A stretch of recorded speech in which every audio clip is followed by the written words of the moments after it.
You're going to sit here for your speech, for your words.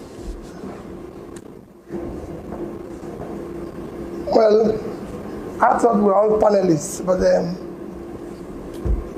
let me start by most sincerely thanking Prime Minister Hassania and the good people of Bangladesh for hosting us, and Lord Moreland and his team for organizing this workshop.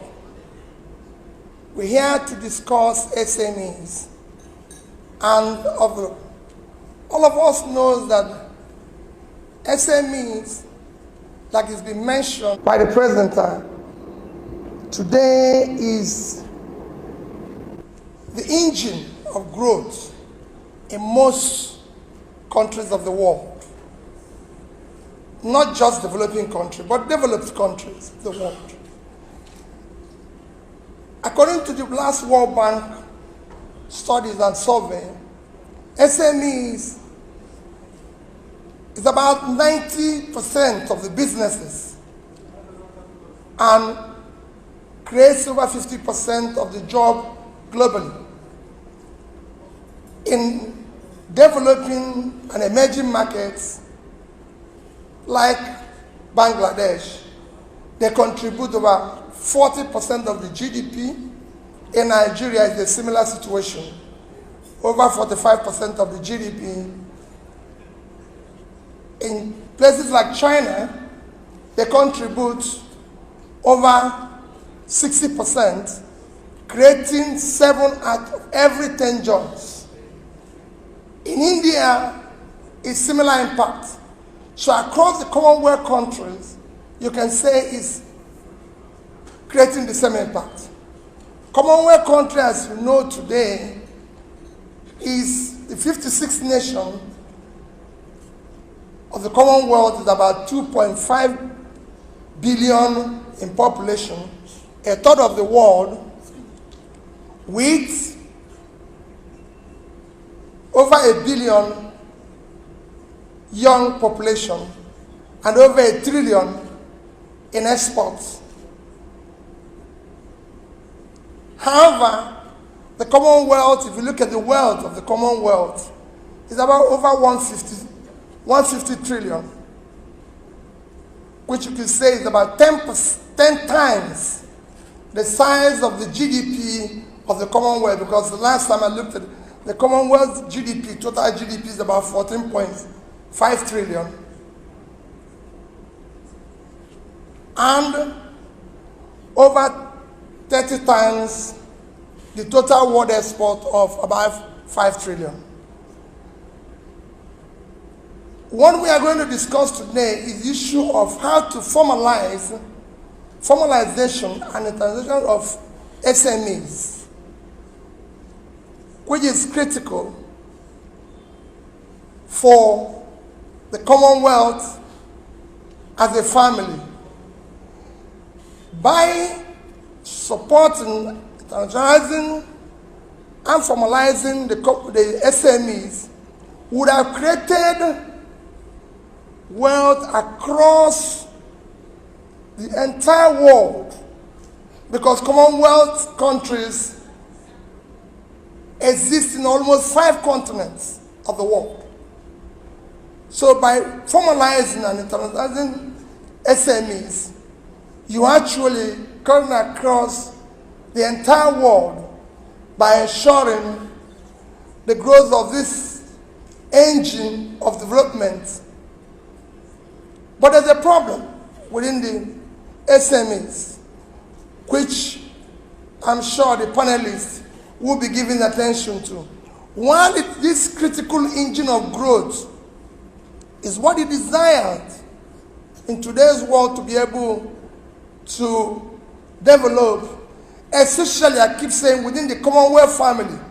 Because if you look at the scope of what they are going to add, is huge.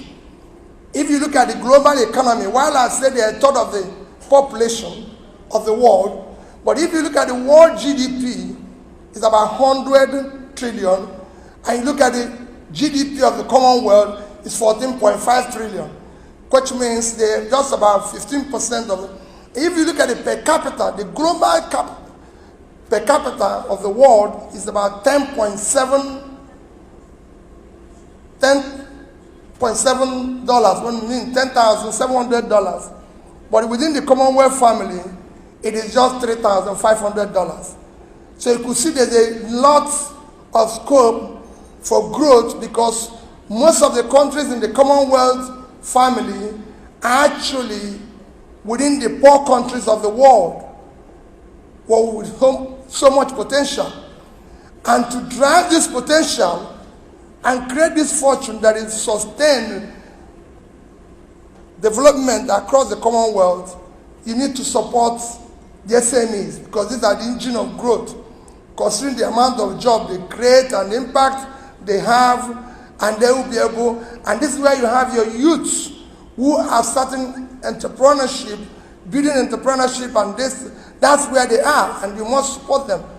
The critical things they have is, one, it is, what you can say is, it has local peculiarities, but there are some that are across virtually all the countries, especially in developing and emerging markets. One is the issue of finance. Today, if you look at virtually all the countries, even within the Commonwealth countries, you'll find out that the level of funding gap within the SMEs are huge. In most countries, they will be lucky if they're able to get up to 30% of their requirements. I know in Nigeria in particular, it is below that. In Bangladesh here, it is about 30-something%. And in most countries that I studied, it's a similar situation. So the funding gap is huge, because banks and lending institutions prefer to lend to the corporates rather than lend to this engine of growth, because of, again, it has to do with issues of formalization, issues of internalization, and other things that are associated with it. So lending to them is difficult, and they avoid it. Two is the issue of taxation. You have all sorts of local taxations that are applied to them, and everything. The regulatory environment is hostile to them. I always use Nigeria as an example. The corporates are big and everything, and can get away with so many things that the small businesses can't get away with. They have issues of infrastructure, poor infrastructure. In Nigeria, you look at electricity issues, to road, like Lord Molan said today when we were talking about Cameroon, and he said they have similar road conditions as Bangladesh. These are issues that you see in most of the emerging markets, and this affects small businesses.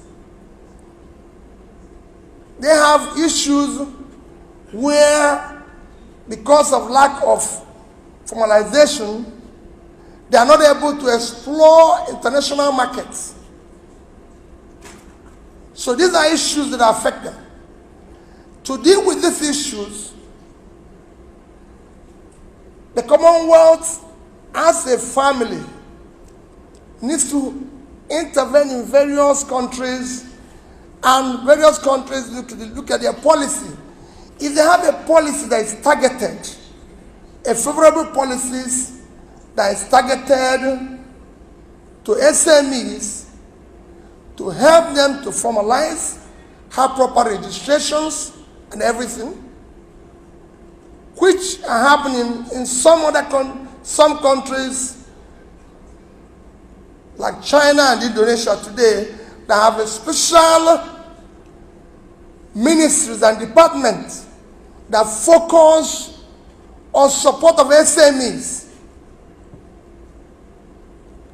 This will go a long way in helping them to formalize, help them to have all the registrations, and a competitive government having favorable policies that will support them. Again, on issue of financing, countries have to look at the overall credit of the nation, and the overall this, and probably dedicates a particular percentage of credit or lending to SMEs, like it is in China. It's about 25%. And similar situation in Indonesia. I must say that credits to SMEs in Bangladesh have been quite impressive, though not what it should be. But in other countries, like in Nigeria and Africa, they need to do more. There needs to be a dedicated percentage of the overall country credit lending that should go to SMEs, being that this is the engine in which those countries can grow and be able to build sustainable development and improve their economy. You need to have a situation where not just policies, there should be a clear physical support where government are supporting businesses, a monetary support like it's happened in China and Indonesia and other places. With these favorable policies and everything, we'll be able to start turning around the economies within the Commonwealth families. Like I said before, there's opportunity for growth within the Commonwealth family if you have a situation where you have support, clear support within the SMEs, and they're giving the support for internationalization within this family. You could easily double the exports. You could easily double the intertrade within this huge family, which cuts across 5 continents. And with that, increase the overall well-being. I showed you the gap that while the average per capita is 10,700, there are 3,500. So imagine today if you double that per capita. Imagine today if you double that their GDP. Because if they are a third of the population of the world, their GDP should also be a third of the world, not 15%. So there's quite a gap that you can close if you get it right by favorable support within the Commonwealth family. And this is something that is achievable. Thank you for listening.